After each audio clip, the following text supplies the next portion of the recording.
My name is Grace Ames. I'm Communications and Membership Manager at Missouri Organic Association. I've been with the organization for just shy of a year. And at MOA, we are an organization that is member-based, and we are striving constantly to connect farmers across Missouri with resources, whether that is education, grant funding, or people, products, et cetera, that they need to make their farming a success. One of the ways we do that is through education. We do that through these webinars, which we try to do monthly. If you were here with us last month or last webinar, we were with Neil Kinsey of Kinsey Labs, and we're kind of doing a follow-up to that one. So Neil studied under Dr. Albrecht and has spent his life out in the field, and he has shared over and over again the and seeing the Albrecht system work. So now we get a little more substance behind that, a little more meat on the bones with Tim. So that's one of the ways that we do our education is through these webinars. We also hold open office hours every Wednesday now from noon until 2 p.m. Those are come and go office hours where we can answer some questions that you have. We can connect you with other farmers who may be doing something similar to what you're doing. And if you are interested in organic transition, this is a great place to ask the questions, whether it's what to do through the certification process, how to get involved in our transition to organic partnership program. And lastly, we have field days throughout the year, and then our big conference every February. This year, or 2026 rather, the theme of that conference is Roots to Revenue, the Future of Regenerative Agriculture. We've got a great lineup of speakers, including Greg Judy. Well, shoot, everybody's name just left my head. Ray Archuleta.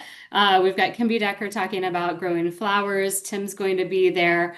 And he's not on the website yet, but we're still filling in all of those spaces. But we do have quite a few of those spots filled, a great lineup of speakers, really taking the practices of our farming and how to make money off of those, how to really generate profit and revenue, because we all know that the practices don't stick if we're not also holding the revenue chain as well. That's enough about me. That's enough about MOA. So let's go ahead and kick it over to Tim. So Tim is no stranger to farming. He grew up on a diversified farm in the Boot Heel, has worked, he serves as director of field operations at MU's Agricultural Research Center. He has done so much in that time. I couldn't read his whole bio just because there's so much that he has done in his career, but his leadership has driven innovative work in soil health and cover crops and sustainable systems, education outreach, including Tomato Festival, Soil Health Expo, and student-led projects in composting, biodiesel food systems, etc. And if you are not aware, if you love listening to Tim, he does, I believe it's monthly, a podcast called Tim's Take, and it is on YouTube. So you can find him if you just search for Tim's Take, and he's talking about all things in the ag industry. I've had him on in the background a few times as I've been working and always get some good insight. But today he's going to kind of pick up where we left off last time. We got the basics of Albrecht system. We'll touch up on those. And if you have questions along the way, please drop those into the chat or hold on to them until the end, and we will do an open mic question and answer session. So Tim, I'll let you take it away. All right, thanks, Grace, and welcome everybody. And we're going to talk a little bit about the system and what we've done, and probably the biggest thing is the why part, is because I always was hated that in school when they asked you a question, then they said why, and it really made you understand what was going on. And so I still try to ask that question, even though that was something I always dreaded in college, but it taught me a lot. So I'm going to share my screen now, and we'll get started on this. All right, can you see it, Grace? Yep, we can All see. right. All right. Well, good. So, as I mentioned, we're going to talk about this. And whoops, there we go. Well, this is actually Dr. Albrecht standing out in the field at Sanborn Field. And he was really fortunate when he was here. It was a wonderful time in discovery of agriculture. He worked with some great people, with Hans Jenny and others, and they were able to put a lot of these principles together. And him being a microbiologist, he was really concerned with how did managing the soil and the soil properties affect soil biology. And that's really how he came up with this system that he has, is trying to make it better for the biology. Because just like we do today, we understand that that's really the linchpin in getting our good soil health and good environmental services, and of course growing a good healthy plant that's nutritious for us. There we go. So the Albrecht system is really based upon knowing a little bit about this cation exchange capacity. In the clay particles and the organic matter have negative charges on them. And that's our exchange base part of it. And our nutrients, like our calcium, and magnesium, and potassium, and sodium, and hydrogen, are positive charged, so they stick to the outside of these clay particles. And of course, if we have too much of the hydrogen, we have a low pH. And that's what we're doing when we lime, is to knock that hydrogen off and replace it with another cation, and that's usually calcium. But Dr. Albrecht, working with some of his colleagues here at Missouri, they came up with this idea and this principle that percent base saturation of these different cations makes a big difference in the soil structure and the quality of the soil. Now, of course, other nutrients like phosphorus and sulfur and boron are held in the soil negatively, so they're not as stable in the soil and can leach. But again, back to the Albrecht principle, it's this ratio of the calcium and magnesium base saturation. It's a percent, not a ratio. I misspoke on that. And Dr. Albrecht always said that 68% calcium and 12% magnesium is ideal.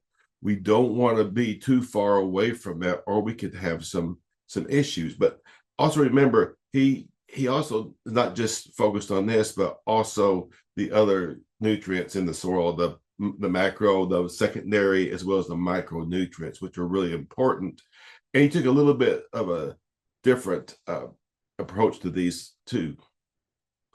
So the soil physical properties ultimately is what changes in this calcium to magnesium base saturation percent. And just so I'm going to show you some results of that you can actually see. This is a study that we often that we use each year with the different treatments, and we have this one in the foreground.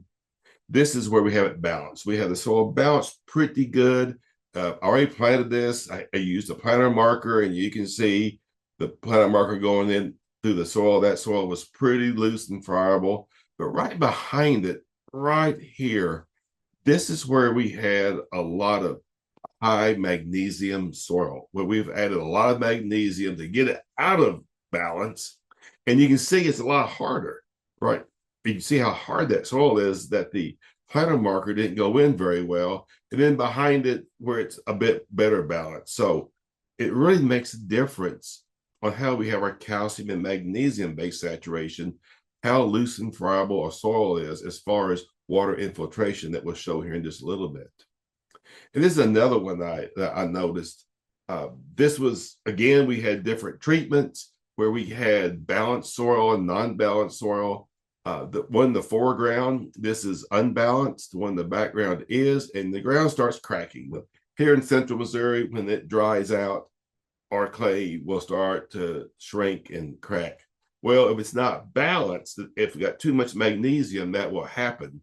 And you can see this started to crack, and it ended right where the treatments changed from being unbalanced, high magnesium, to balanced in more in the correct ratio. So that was just some visual things that you could see a difference because of the soil being out of balance, that the soil structure was not near as good.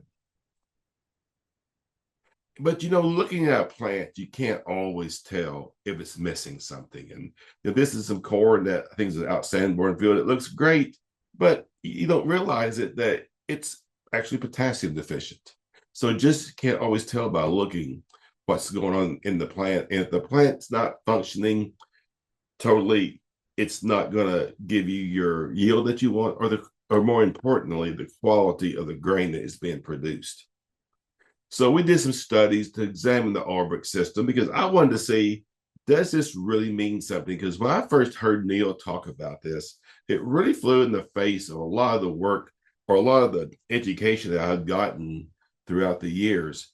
So I really wanted to test this, and I wanted to test, does this balance of base saturation of calcium and magnesium really make a difference?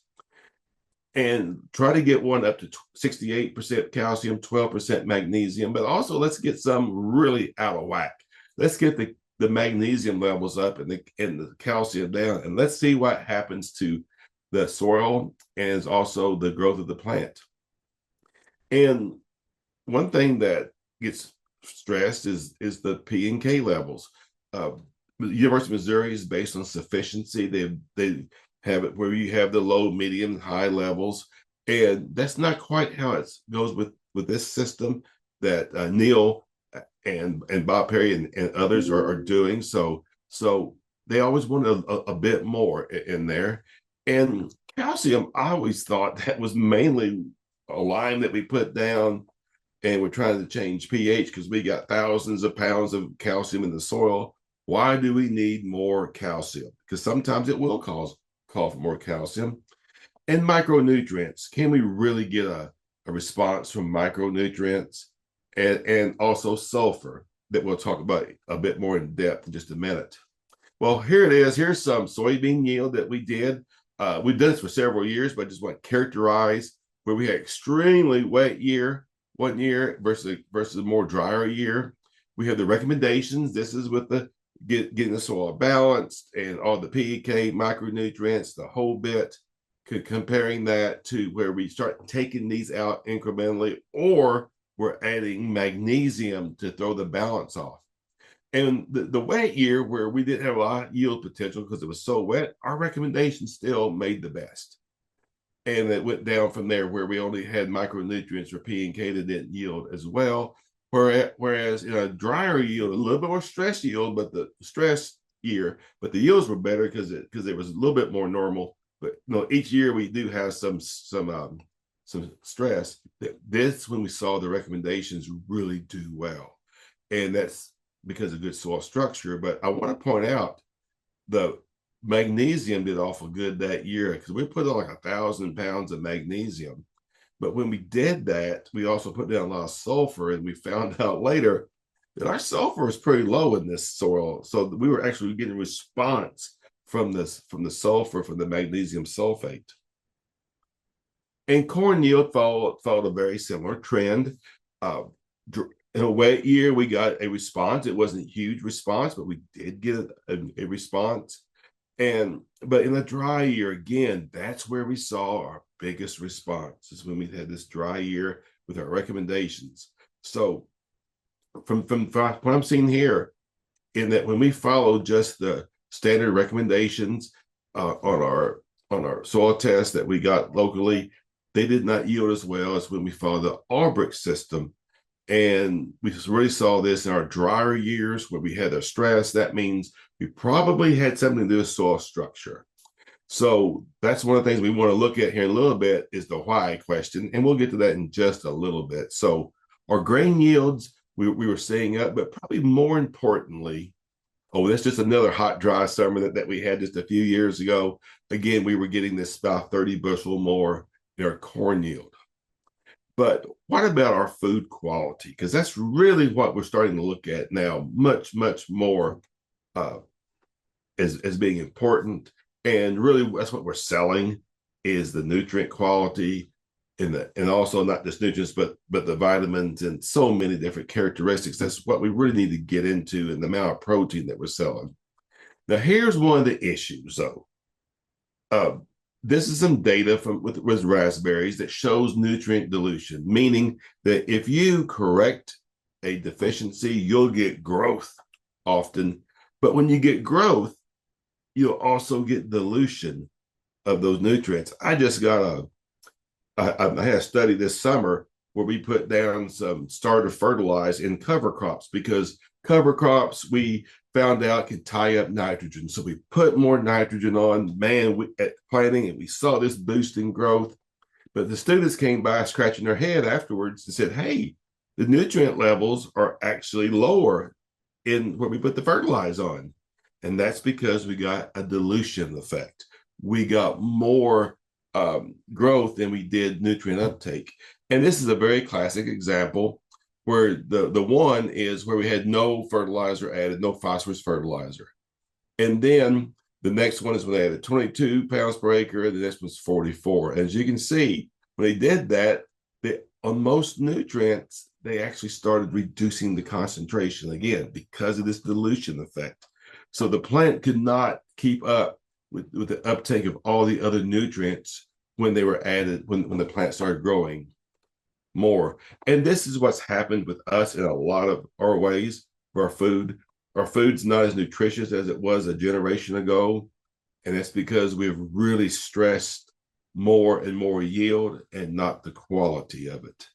And what's interesting is I really think the Albrecht system helps us keep this quality. So let's take a look at some of that. All right, so here's our grain nutrient content. And this is crude protein, which is one of the really important parts of corn. And we see with our recommendations, and we had that recommendations plus some extra lime and also the sulfur from the magnesium sulfate, we got higher crude protein.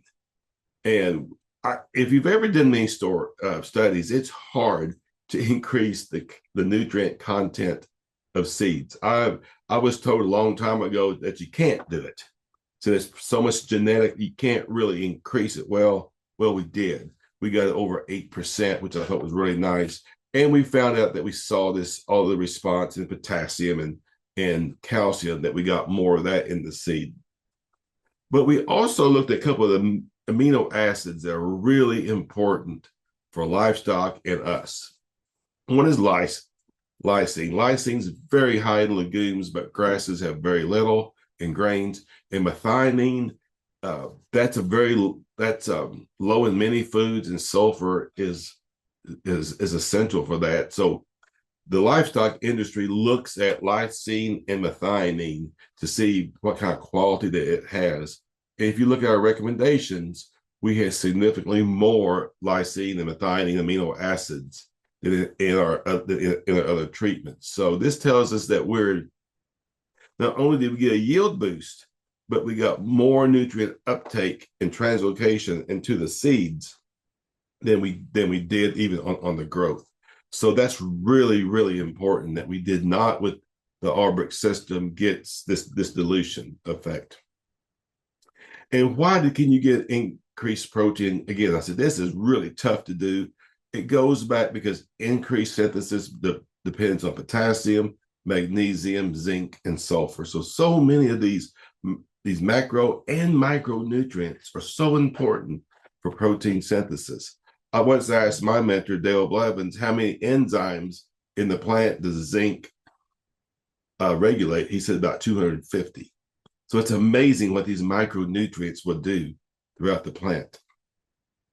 So for grain production, following the Albrecht system, we had higher corn and soybean yield, especially in our drier years when we do see this need for better soil structure. We can add magnesium, but we can also nullify without calcium some of those positive effects. And we do get the additive effects of phosphorus, potassium, and sulfur with the micronutrients. And probably the best thing is that we are increasing our grain quality of our protein, amino acid, and nutrient content. I'd love to look at the vitamins and organic acids like carotenoids, and hopefully we get to do that in the future. But forages is also important because what the animals consume makes a difference on the quality that we're going to get too. So that's a good connection there. So let's take a look at this. Again, we had very similar treatments as we had before. Since I did add more sulfur studies because when we started doing the forage studies, we were realizing the importance of sulfur from our previous corn studies. So we always harvested this in the vegetative stage. This is when we're hoping that we're grazing or we're putting up good high quality forage. So we want to really try to reflect that. And what we found again was that when we followed our recommendations of our getting our soils balanced, plenty of PK, sulfur, micronutrients, that we got an increase in our yield. Whereas, but what really jumped out at me is that when we took sulfur out of the equation, even though we were doing everything else good, we didn't see a response. And I thought that's very, very interesting. And it shows the importance of having sulfur for forages for the yield, but also the quality. And what we did here is I rearranged the treatments to where we had sulfur containing ones above this line, no sulfur below the line. And when you start looking at the nutrient content, you can see a big difference. With sulfur, we got a lot more uptake of nutrients above and beyond growth. So again, we were accumulating nutrients. And you start accumulating these nutrients, you're starting to get some of these other beneficial vitamins and other compounds in the forage. And we also want to look at protein. And again, with the sulfur, we got better crude protein as well as the amino acids too. So it really shows us how the sulfur is so important in forage quality, along with following the other recommendations. But sulfur really makes probably one of the biggest impacts. So balancing the soil and supplying the adequate P and K and micronutrients results in greater yield. But to really get that quality, we got to have our sulfur in there. So it does show us how we need to really see where we're at on a soil. Now, the big question is why? And this is, as I told you before I started, this is what I like to really delve into, is the why of everything. So, and I'll tell you that when I started looking into this, I found that really Dr. Albrecht's principles were already proven in the literature. It's just people were not asking the right question at the time. But one thing I always do, if I talk about something, I'm showing you my results or people that I trust results. So I'm not just going to give you principles without having something to back it up with. So why this whole difference between calcium and magnesium? We both know from basic chemistry they're +2 charges. The big difference is calcium is just a simple salt, calcium chloride. That's how it likes to stay in the soil, whereas magnesium is not so simple. It's surrounded by water. Epsom salt, Epsom salt dissolves in water very easily because Epsom salt is a magnesium molecule surrounded by 7 water molecules, and that's what makes them different. It kind of, this +2 charge then on the magnesium is shielded by the water that surrounds it, this water sphere that surrounds it. So this cartoon kind of shows that calcium with a +2 charge, it can bridge those negative charges on clay particles and make structure. Well, magnesium can do the same thing, but as you see, those clay particles are spread out more, so they're more dispersed and more in danger of falling apart compared to the calcium. So that's the big reasons why calcium and magnesium are so different. Now, when I first heard Neil talk about this and the dangers of too much magnesium, I was a little bit worried because I was doing a lot of work on magnesium at the time of how important it is in the animal. And we were trying to get more into the plant. This has nothing to do with that. This is more on the soil structure. We want to make sure we have enough magnesium. We want to be at least 10% of our base saturation magnesium. so that we have enough. We just don't want to get too much, because then we start competing with the calcium to build in these structures. And there's another cartoon that helps show that when we have more, like this 80%, or I'm sorry, 68% to 12, we see that our clay particles are held close together and we build in structure. Whereas when it's the other way around, it's spread out a whole lot more. So that's why it gives us less aggregation when we have magnesium. And a good soil, not clod, but aggregate, it's going to have lots of pores in it. And these pores is where our water is stored. That's where our aeration is. So we want to have this good soil structure that we can have when we have our calcium and magnesium in the right balance. So when we have a good flocculated or soils that have this good aggregation, like with good calcium levels, when it rains, the water will penetrate real nicely. But if it's dispersed, it means it's really spread apart. But what happened, they'll crust over. And then the water puddles on tops and then runs off. So this is why we really, really want to make sure we have good flocculation of our soil. And one way to do that is have the calcium and magnesium in the right balance. Because we want to have this composition of 45% minerals, 25% air, 25% water for pore space, and then our organic matter making up the rest of that. Now, this was actually figured out during Dr. Albrecht's time with one of his colleagues, Baber, I believe is who it was. He's a soil physicist, that different cations had different flocculating power, with calcium being a 43, for example, magnesium's a 27. So you see that hydration shell reduces it. But you also look at sodium and potassium being very, very low, meaning that if we have a lot of sodium or a lot of potassium, we can even have some very big issues with our soils actually staying together. Now, if you look down here, you'll see that aluminum is probably one of the best ones at flocculating, and it is. One of the first studies I ever did with doing soil structure, high aluminum soils look beautiful, but they're toxic. Aluminum is a very toxic element when it's in the +3 stage like this. Even though we got good soil structure, you have other issues. So it's calcium is by far the best one at producing this good soil structure. And this is a neat example with magnets. There we go. That I took off the internet years ago that I still think shows it pretty good. You know how if you look at these two as soil clay, and you can see where you have the two negatives will repel each other, but a negative and a positive will attract.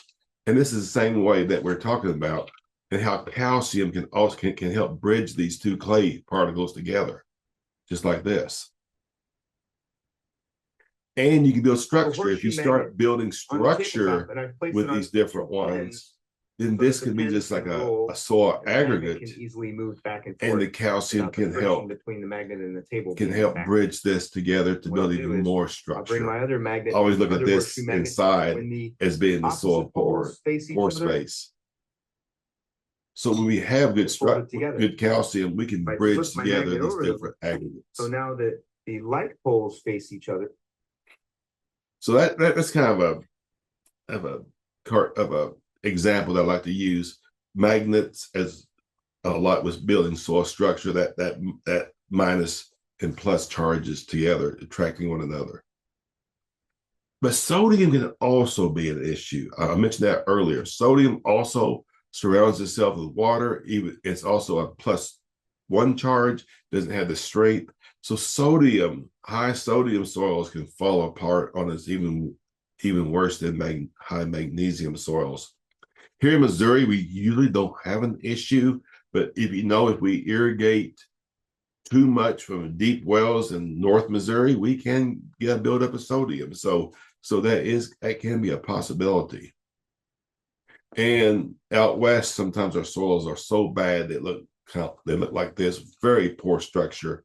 and very poor water infiltration. So a good healthy soil is going to be in balance.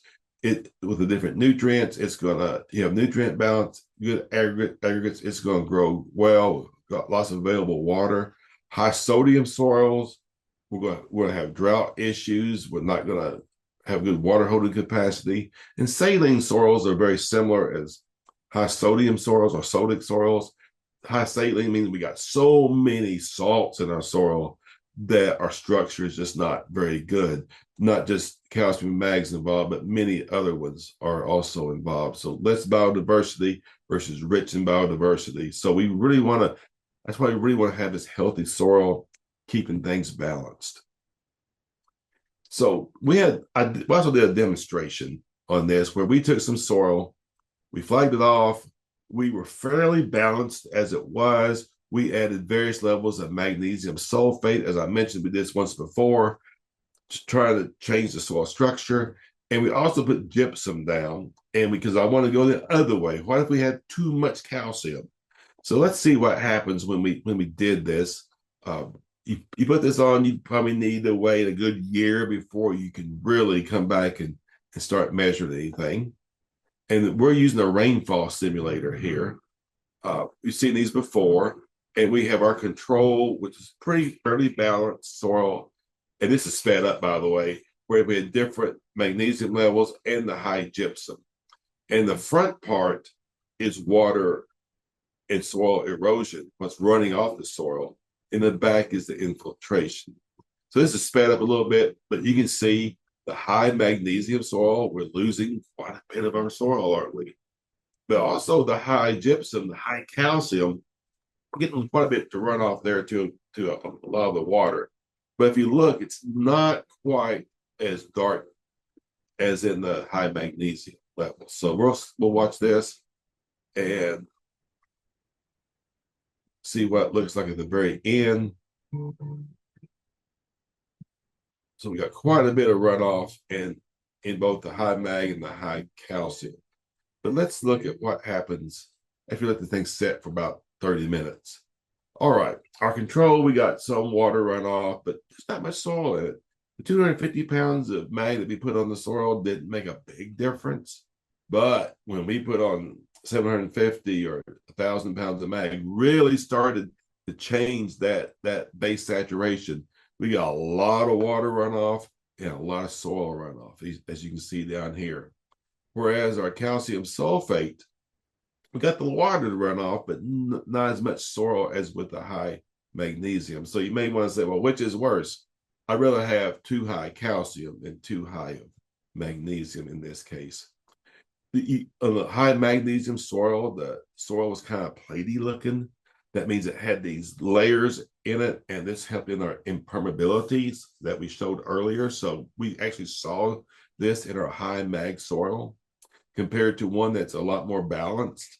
Can't remember exactly where this was, but it was very well balanced, close to being balanced. So nice soil structure versus before a very platy structure.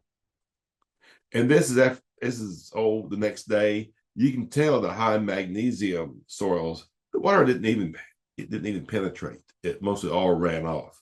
Whereas our balanced soil did really nicely. So as we go from calcium, a very favorable calcium to a very unfavorable with high mag, you can see in this cartoon that plants just don't do as bad. And big part of that is not getting the good water utilization. So a high mag soil, and we're talking going from 12% to 15 to 20%. It doesn't take a lot. You can really seal the soil off, and we are not getting the good water penetration as we do in a more balanced soil. So again, this sort of stuff, was in the literature. It was there. Folks just didn't start putting it together. They wasn't thinking about the Albrecht system and the balanced soil when they started showing much of this in their research. So high mag soils or sodium, even potassium, they have a real big erosion issues. And this is the impact of one raindrop has on the soil. So you can see what would happen if our soils were out of balance, how much more impact that one raindrop will have. So too much magnesium, low calcium, sticky soils, tight soils, but high calcium, low mag, we get poor structure that can collapse too. So it's not just calcium, all the calcium that we want to put on. We need to keep this balanced. So what happens if we have excess of calcium? Well, we looked at that one time too. These are all high calcium soils. And if I'd shown this, the other one previously, a balanced soil, when you put these clods in, will stay together. I have them stay together for weeks and months. But this is in real time. As you can see, they fall apart. High calcium soils will just fall apart in just a few minutes. So that tells us high calcium, we don't have as good a structure either, because I think we have too much calcium. We got too much free calcium. And as a result, we don't get good soil structure. So magnesium is worse. It shields the water around it, shields the negative charges, so it can't get good contact with the clay to build a good structure. But too much calcium can also cause some issues. So that's one of the reasons we've got to have it balanced. Again, back to this ratio that we want to look at. So what about some field studies with high calcium? Again, when we have our recommendations that we try to get it down to our 68-12, our corn and soybean yields were better with that. So too much calcium and too much mag. I think I'd rather have too much calcium than too much mag. This is out of South Dakota infiltration rates that you can see high calcium soil versus a high mag soil. Much greater infiltration in a high calcium soil than a high magnesium soil, and total infiltration in the whole bit. So it does show you how much high mag can really be detrimental to your soil and getting more runoff. Our rainfall events are getting more intense and further apart. We saw that this year. When the water turned off, it turned off. So we want to be able to capture all that water that we can. And that's why having our soils balanced is so important on that. Now, I mentioned sulfur earlier.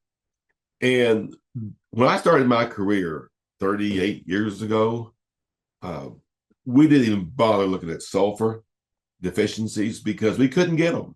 We had so much sulfur in our atmosphere that we couldn't get a deficiency. It was coming out of the smokestacks. It was raining down on us, I think about 30 pounds per year from us.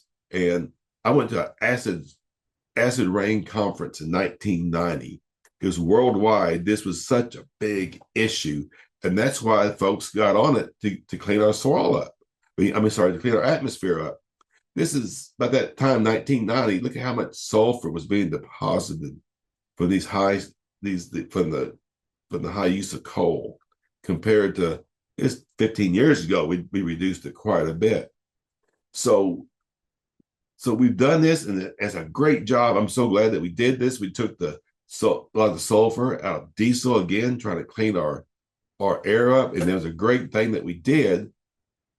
But we also decreased sulfur in our soils, and sulfur in our soil. Here's the cycle. I just want to point out that elemental sulfur has to go through the microorganisms. So sometimes you don't get as immediate response from sulfur in the elemental form as you might in like a potassium sulfate or ammonium sulfate form. I see this all of the time in corn. We have a lot of sulfur issues in our corn. And a lot of our soils are 10 pounds per million or less now. And that's when we're starting to see this. I've been talking about the nutrients, and these are both organic and non-organic, that it doesn't matter the form. You'll see the same principles too, that you can use a potassium source or a phosphorus source or a sulfur source whatever you want to that meets your needs. And you remember back when I showed you this earlier, how the sulfur makes a huge difference in our yield, and then also in our quality, and including our protein. Well, at Sanborn Field, we've got soil cores going back to 1915, and we looked at some of these, and this is depth of our core going this way. And what we found was that if you can, we have manure. This has been manure. This is 1938. This is now manure that we've dropped quite a bit. The manure has a lot of sulfur in it, and it shows in this. But even with that, we are pulling it down. And where we don't have manure, we're either using no fertilizers or commercial fertilizers. We're seeing it draw down even more, to the point where we get 8 inches below, we're down below 5 parts per million. So we are really falling in sulfur, and that's why it's so important. We've depleted a lot of what was stored in the down deep, so that why it's becoming more and more of an issue. And we also looked at other micronutrients like manganese and boron and copper, and we're seeing some of them also decrease with time and getting down to some critical levels. But I will say, with manure applications, that process is much slower. So manures do have a lot of micronutrients in them, as well as secondary and macronutrients. This was just a study that we did this past year that we showed. This was in 2024, that we can get a yield increase just with sulfur, and everything else being the same. And we found it not in the elemental form, but in a different form, ammonium sulfate form, that we were able to get more into the plant. Now, manure, we'd also get it to the plant much quicker. But I wanted to see did it make a difference, and it did. Now, what about soil health? This is where it becomes really, really important. First, like, what is soil health? Well, here's a classic example. These two pits were about 20 feet apart. This was a long-term pasture. This was tilled every year for 60 years. And you can see, I would say our soil health is a whole lot better in this long-term pasture than it is tilled in this annual crop, because we lost so much. We destroyed our structure. We lost some topsoil to erosion that we didn't have over here. And you can see the proliferation of the roots in this one versus the other one.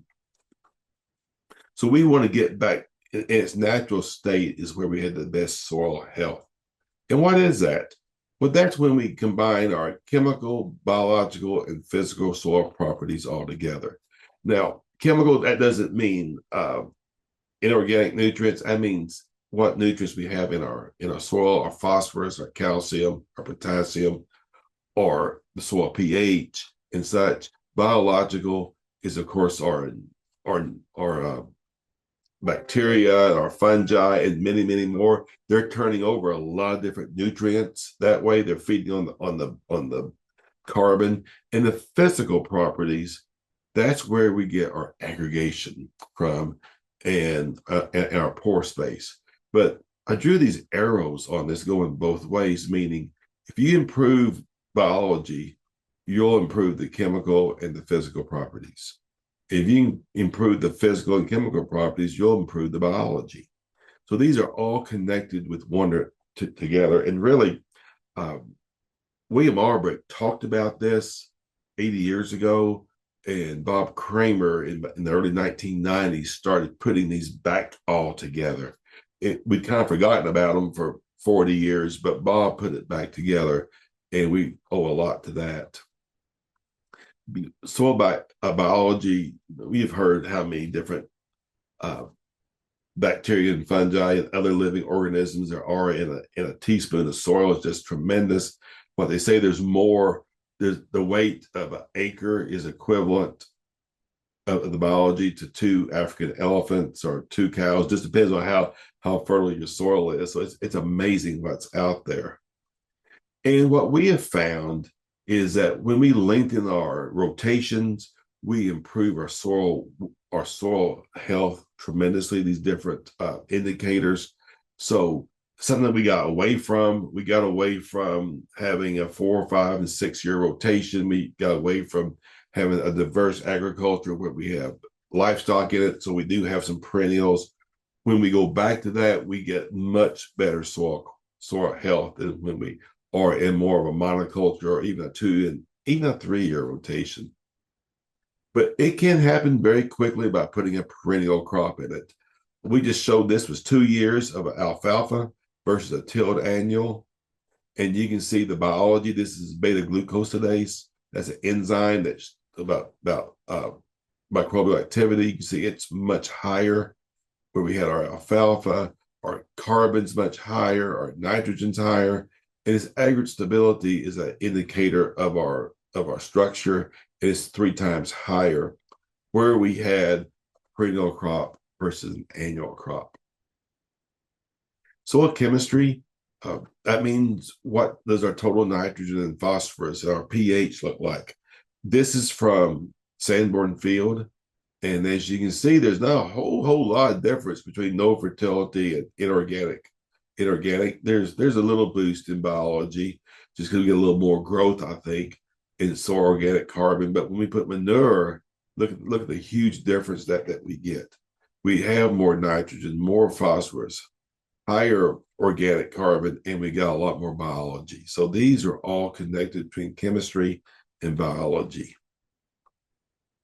And we want to look at some of what we did, where we had one that wasn't quite balanced versus balanced versus one that we had too much magnesium on. And you can see the mycorrhiza, that's the fungi.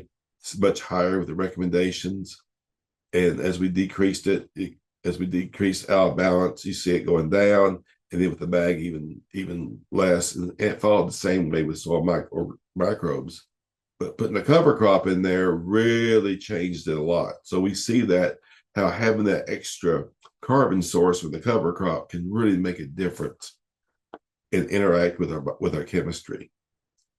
But following that physical property is so important.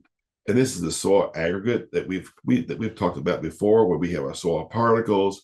We have those are all put together by the calcium, by the organic matter, by the fungi, all holding our soil together. And we have those pore spaces in that aggregate, which gives us our water and water holding capacity and aeration. And we want to have this as we want these to be large, and we want these to be stable, these soil aggregates. And we can measure that by water stable aggregate stability. We call it aggregate stability, or WSA. And this is a microscope image of what a aggregate would look like. And you can see those pore spaces inside and all these other soil particles kind of put together to give us that. This is a study that we have out at Bradford Research Farm. This aggregate stability is 54%. This is a 5-year rotation corn. This is continuous corn at 34%. And you can tell in the middle of the summer which one is more healthy. Now, how does it go back? How does aggregate stability then correlate with organic matter in our base saturation? Well, for organic matter, you can see as we improve our organic matter and our biology, we improve our aggregate stability from 15 to 17. Again, no fertility, commercial fertilizer about the same. We use manure and it increases tremendously. Again, showing us we have more carbon, we have more source of nutrients, micronutrients, and we're getting more biology, and that gives us our better soil structure. Now, this was from last summer. This is out Sanborn Field. This is tilled ground, so its aggregate stability is a little lower. These are side-by-side plots. This has 29. This is 12. Now, what can you see the difference? Same day, everything's the same. The aggregate stability, this is commercial fertilized. It's rolled up. It's stressed. corn plants, when they're stressed, they'll roll up. When the water's stressed, they'll roll up to avoid losing any more water. The manure one, on the other hand, is wide open.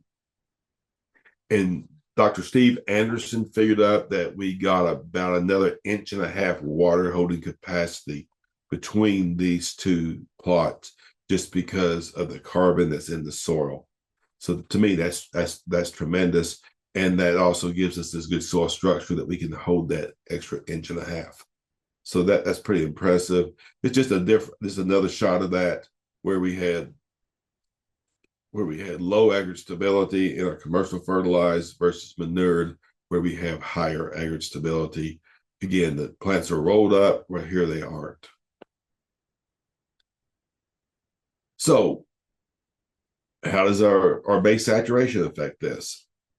Well, when we are near balanced, we have 28% aggregate stability. When we're slightly off, it's down to 15 and 23. When we have too much magnesium, we're at 15. So you can see that when we have a balanced soil, we're going to have more microorganisms, more carbon, and also better aggregate stability. So this becomes the why of it.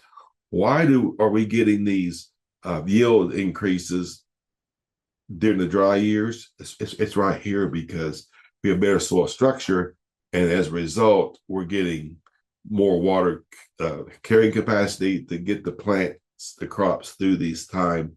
And on top of everything, when we have the nutrients, the micronutrients, and the sulfur, we're getting better quality.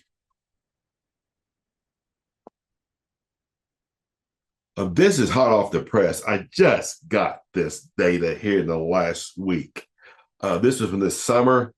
We had some different calcium and magnesium base saturations. These are the real base saturations that we took this spring. And what I was really interested in was the soil structure right here and the respiration. Respiration is really that microbial activity, not numbers, not weight. What is it really doing?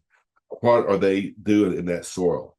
So when we were near balance, this wasn't perfect yet. We're working on it. We had a respiration of 882 without cover crops, 899 with cover crops. Not a whole lot different because those soil microorganisms were doing great. But as you can see, as we dropped the calcium and up the magnesium, we saw the respiration go down in both of these. So that means the soil microorganisms were not doing as much. And this resulted in this balanced soil. We had a much higher, this is no-till, we had much higher aggregate stability in the 40s. But then when we increase the mag or decrease the calcium, we saw the aggregate stability go down. So our spore structure, and this also reflects on this is epoxy C. We used to call this active carbon, but they've just found it's not quite what we thought. It's got a lot of lignin metabolizers. It's a good indication of the lignin in the soil. So we're saying that we're getting a lot of this epoxy C type carbon when we're balanced. This is feeding the soil microorganisms like the fungi. So when we do have a balanced soil, we are getting better carbon, better soil biology, better soil chemistry with our carbon, and better soil physical properties. So that was really interesting. This is another plot that we have that's very high in calcium, and we're trying to get it either toward a 68-12 or an 80-10.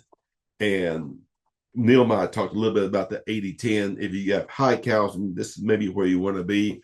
But what we have found is that as we get closer to the 68-12, again, we're not quite there. It takes a few years, but we had very high water or aggregate stability compared to where we had close to 80-10. It was quite a bit less. And when we're in between, you see about where we were. So we can also see on these high calcium soils that they don't have the structure that we were looking for, even though they have very high biology, even though they have very high epoxy C carbon, lots of carbon available, we aren't getting the structure. We have the other things are good, but not so much the structure. As we said, high calcium, the soils tend to fall apart. So that's the why. And this is the results of all this why. You go back to Dr. Albrecht's time, 80 years ago, he was saying, we are what we eat. And he was working with rabbits because the vet school didn't like him working with cattle. So he worked with rabbits instead. And he showed that if they eat a poor diet, they're going to be physically look poor and their bones are going to be poor. That was some of the basics that we talked about with our soil treatments. But what just fascinated me the most is that, my father and grandparents before them, you pretty were ate where you ate the foods where you were from. So wherever your soil was where you grew up is what you're going to consume, and your teeth are a fantastic reflection upon that. So Dr. Albrecht took the dental records of the naval inductees, and he knew their hometown, and he started correlating them, the number of cavities that they had and fillings to where they came from. And this is what he found, that as you went from the East Coast to the west through Missouri into the high plains, you got less and less cavities and fillings because you got more and more calcium and phosphorus in your diet. The soil's availability was greater until you hit way out with these really high calcium levels, high base. It all started to go back the other way. So this was showing that you are what you eat. So if you have good nutritious soil, you're going to have a good nutritious person as far as their body functions go. And this is a picture that I found the original one day. It breaks your heart of these two young children with obvious deformities because the soil in North Carolina that they're eating their food on is so worn out and poor. So this was a big issue that really is coming back around now. Back in September of 1945, 80 years ago, this was in the Saturday Evening Post, Dr. Albrecht asked, are we starving ourselves to death? Because what he was telling and showing was we have a poor soil. It gives us poor nutrition plant, and the livestock that consume it are poor nutrition. So that makes us poor nutrition. So this was 80 years ago, and we got away from this. It was there. We just didn't pay attention to it. And thank goodness now we're starting to pay attention to it and using the resources that we have with manures and other fertilizers to improve our soil, improve our plants and what we consume either directly or indirectly. The National Academy of Sciences very recently had a 306-page report linking soil and human health. And we talk a lot about it, but really the data is scattered as far as people actually looking at it. I think with what we have with Sanborn Field, we can really show some of this. But what they concluded was soil biology was directly related to human health. So if we can improve our soil biology, we can directly improve our human health. My mother-in-law had the same garden spot for 56 years. Right after World War II, they plowed up a piece of pasture, put her garden in. And she told me, even before I heard the word soil health, she told me this one day that the first garden I had was my best. And you think about that. If any of you have ever plowed up a pasture, those first couple of years are fantastic. And then we start decreasing because our soil health starts decreasing. And a big reason for that is our soil microorganisms. That first year when we plow it, we kill most of them, or a lot of them. And as Gary Zimmer once said, when you have lots of death of your microorganisms, you get a lot of nutrients released, and you can benefit from that for a very short while. And this is just what we've been working with, putting some of our data together from Sanborn Field, different plots.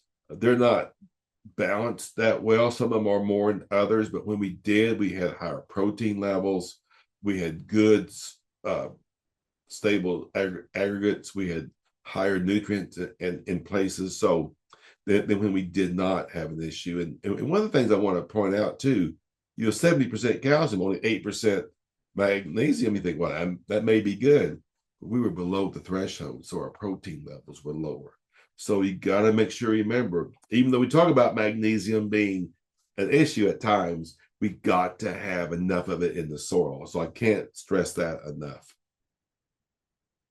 And some of the early work that I did, because I told you when I first started, when Leo Kinsey first talked about the dangers of too much mag, I thought, oh my gosh, we're working on grass tetany in cattle, and it's from too little magnesium. I'm trying to get more magnesium into the plant, and into the animal.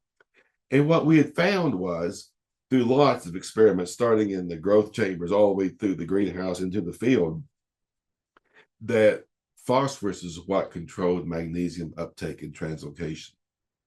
So in soils, if we have low phosphorus, no matter how much magnesium we put on soils, we're not going to get it into the plant.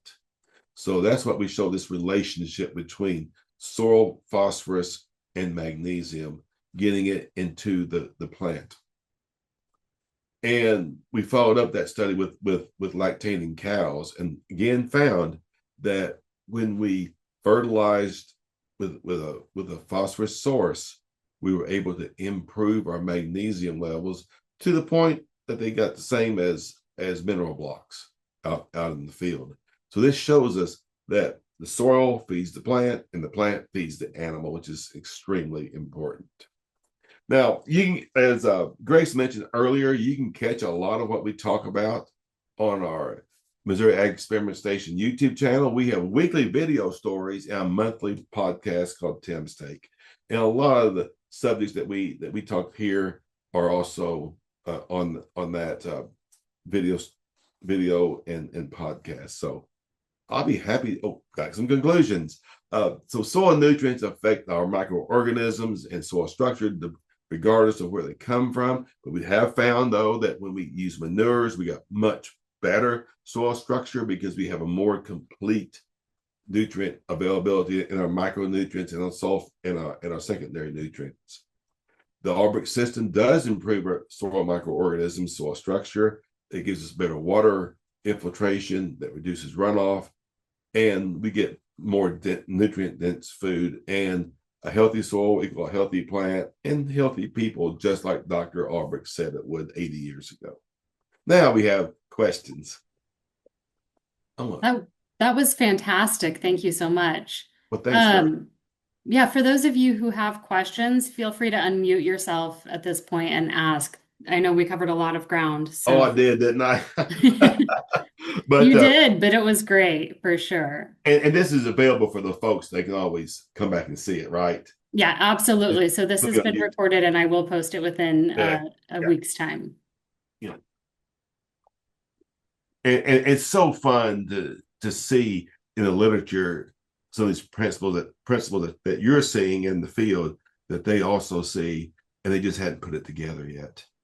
Yeah, absolutely. I know I do have a question. You were talking Sure. about the biology, chemical and physical makeup, and you said you could, adjust any one of those to help kind of create that space. That being said, what I have seen in practice, watching different farmers, is if we try to just improve biology first without also managing the soil health, the nutrient balance, or that chemical piece of it, that biology is great for a minute, and then it doesn't have the environment to live in. Do you? Right. Yeah, that's a great point. And the plant itself is amazing in that 40% of the carbon that's fixed in photosynthesis goes down into the roots and out of the roots to feed the biology. Yeah. So if that plant is not growing well, it can't do that.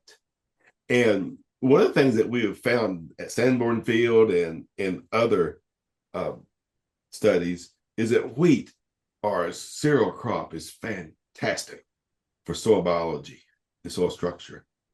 And why? Well, if you have a cereal crop, it grows most of the year. It's green all winter practically, so it's feeding the biology all year. Especially on that cereal crop. If you follow it then with another crop, you've got something growing year round, and as a result, you're going to feed that biology. But you, as you mentioned, Grace, you've got to have the nutrients to grow that plant. And that's what really becomes an issue, that we want that plant to be growing and healthy. It's going to put more organic compounds into the soil to feed the biology. And when it dies, senesces, it's going to serve as more food for the biology. So it's so important. Awesome. And that's one of the reasons, manure, at first we thought, well, manure is great for biology because of the carbon. It's also great for the plant because everything else that's in it too. Is there a point where you see things like compost being or manure being maybe a wrong application or a wrong thing to add? Where I get worried is that manures and compost have a lot of phosphorus in them, and we can get our phosphate levels up too high so that we start losing it and starts running off our fields. That's what worries me the most. Okay. But so that's one of the reasons that you want to watch it and spread it out to all your fields and such. Okay. And so that's something though that regular soil testing can help monitor too. Sure can. That's why a lot of our organic studies that we did, we always limit our compost to 3 tons per acre because of that reason. Okay. Now, if we're low, we can build it up with more. But once we get to that level that we want to be at, we keep it 3 tons per acre. Perfect. It doesn't look like we've got any questions in chat, or I don't see anyone unmuting Well, Grace, themselves. you can always share my email, and they can always shoot me an email. I'll answer those. Often, if you try to call me, I'm right in the middle of something, and I forget to call you back.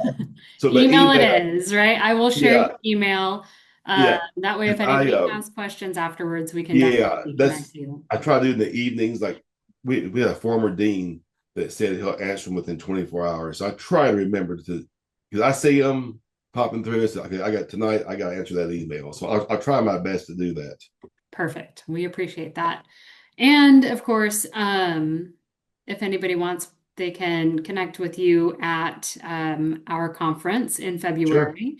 Mm-hmm. And, we'll have a ton of great presenters, including you. And so everybody who is on here, I'm dropping a coupon code in for you all to use to sign up for our conference and get a $10 off of our early bird rate. So there's I that. heard Neil Kinsey at this conference for the very first time.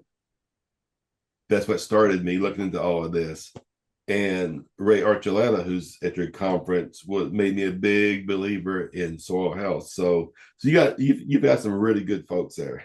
We do have some great folks. And that's what I hear over and over again is as I reach out to people, oh, well, I met this person at your conference. I met Mhm. this person at your conference. And it's those connections that are solid, and will change your practice. So, All right. well, thank you, Tim, You're so welcome. You're much. welcome. I look forward to Um, seeing it, folks, in February.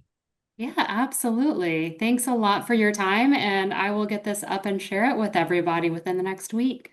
All right. All right. We'll see Have a you all. great one. Bye, everyone.